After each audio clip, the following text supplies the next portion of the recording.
Your why will prepare you to be ready when your dream is coming. If it ain't here, it's coming. The question is, will you recognize it? Will you be prepared? And will you be willing to pick it up?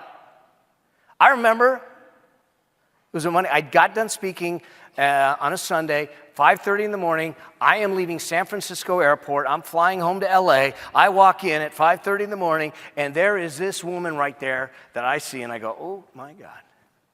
Now, I didn't want to be obvious, so I sat like one seat away from her. I looked at her. She looks at me. I look back. She looks back. I smile. She looks down at the file she's looking at. She closes the file. She gets up. She walks away.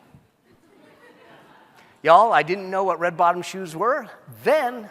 I do now.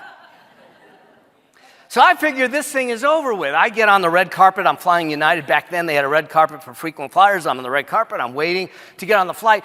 And here she comes again. I go, oh, is she going to Denver or is she going to LA with me? I get on the flight. I'm sitting up front of the plane. And lo and behold, she comes on the plane. And as she comes around the corner, she walks by me. Her purse hits me. And I say something about the purse, and she stops, and she looks at me, and she says, first, it's a handbag. Second, if you weren't leaning in the aisle to get a look, it would not have hit you. This is going really well right now.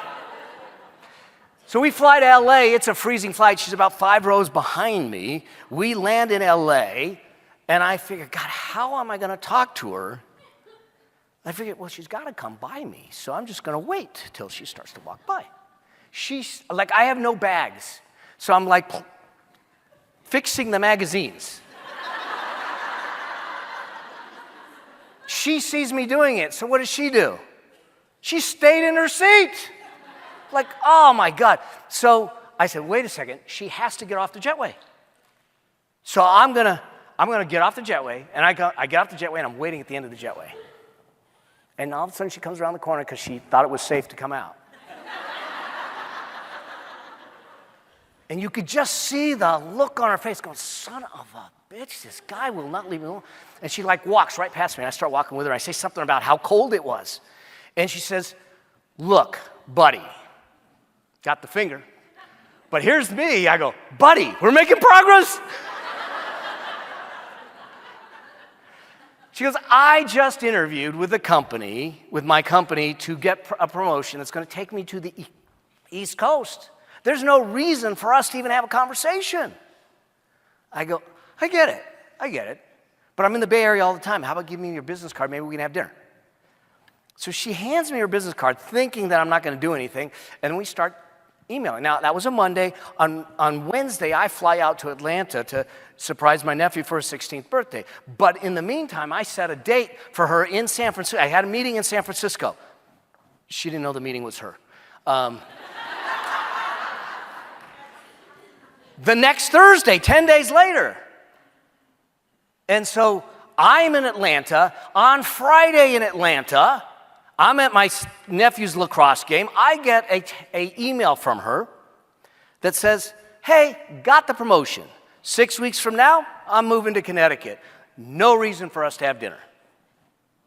Okay, so I step out of the lacrosse game. I walk away where I can hear, and I call her up, and she answers the phone, and she goes, hello?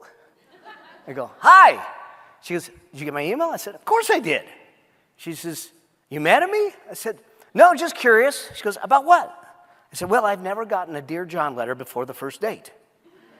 She goes, did it work? I said, no, I'll see you on Thursday for dinner. We just hit 13 years married.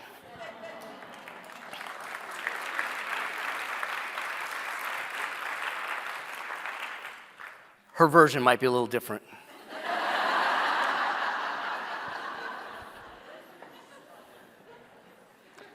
Are you ready when your dream shows up? Are you prepared to do the things you need to do, or you want to do, or you should do, because your dream's coming?